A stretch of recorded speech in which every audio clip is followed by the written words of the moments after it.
do this.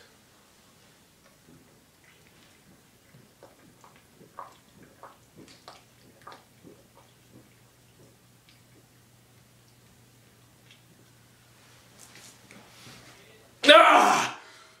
Let's do this. Oh, yeah! I don't think I'm going to be doing that again. Oh my goodness, that... Yeah, that hurt. And it was diet. That made it... Duh. I hope you guys enjoyed that because I'm not doing that again. I think a beer would have gone a lot smoother, but we're keeping this PG. Warrior! Oh, I'm so glad to do this movie review. Warrior is the movie that came out last year that got hosed by the Academy Awards. It's about these two MMA fighters that are brothers. They enter this tournament, best 16 MMA fighters in the world, and they are fighting it out. The acting in this movie is just phenomenal. You got Nick Nolte is the dad of the two brothers. He's a drunkard, or was a drunkard, now sober, back to drunkard kind of deal. He was up for Best Supporting Actor, and he deserved every bit of it. I really hope that Christopher Plummer had a good performance in his movie because Nick Nolte probably should have won Best Supporting Actor. He was great. You got Tom Hardy, who was awesome in Inception. He was great in This Means War. He is the crazy brother in this movie that joined the Marines. He's not quite all mentally there. He's like mad at everybody, hates his dad, hates his brother, and he is huge. I was worried that Bane, who is Tom Hardy, in the new Batman wasn't going to be big enough. Then I saw this movie, and I have no doubt this guy, Tom Hardy, can pick up Christian Bale and break his back over his knee. If they need him to do that, he could do that. The other actor in this is Joel Edgerton. He's great in this movie. He's the more stable of the two brothers. He still doesn't like his dad. He doesn't like his brother. Actually, he just hasn't really seen his brother.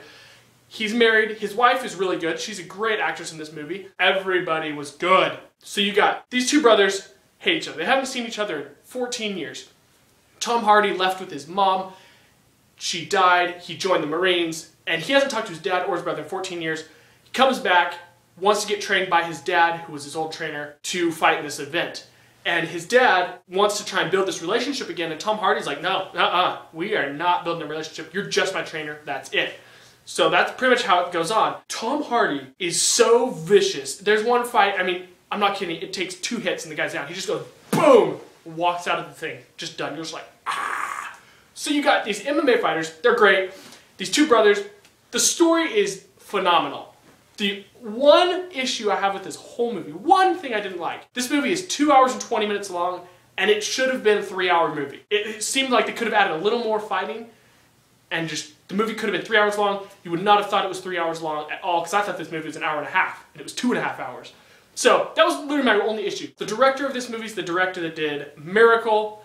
That was a great movie. You got the same feel with this movie. This movie feels like the modern day Rocky movie. Okay, you feel it, man, tears at the end, man. You cry at the end of this movie. And if you don't cry, that's not a problem, but you better be thinking it.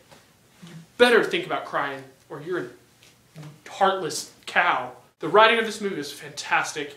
Everything, the dialogue's good, the story's good, you care about all the characters. It's actually really funny. I mean, there's a lot of funny parts in this movie, probably because of how awesome it is. Like, there's a few fights where Tom Hardy just drills somebody, and you're just like, oh, wait, is that supposed to be funny? He just KO'd the guy.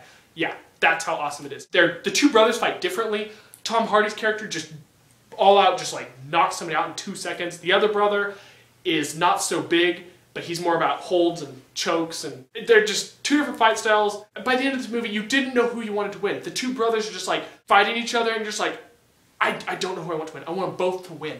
And you're just like, how are they going to have the right guy win? And then end of the movie comes, you're just like, that was a perfect ending to a perfect movie. This movie should have been up for Best Picture, for sure. There were like 7 movies in the Academy Awards that should not have been in it over this one. There were only 2 movies that I thought were better than this movie this year. Hugo, and I think Drive was on the same level as Warrior, even though Warrior was definitely more watchable. But those 3 movies I thought were by far the best 3 movies of the year, and 2 of those, Drive and Warrior, didn't even get nominated, so that was lame. Warrior was just all around good. The story, the acting, the soundtrack was great if you have good sound. The cinematography was fantastic. The way the fights went down. I seriously think they were really fighting each other. That's how good it was. Like, there's some of those hits that they hit, there's no way that was faked. Like, he really just punched a guy in the face. It was awesome. I highly recommend Warrior. Probably my second favorite movie of the year.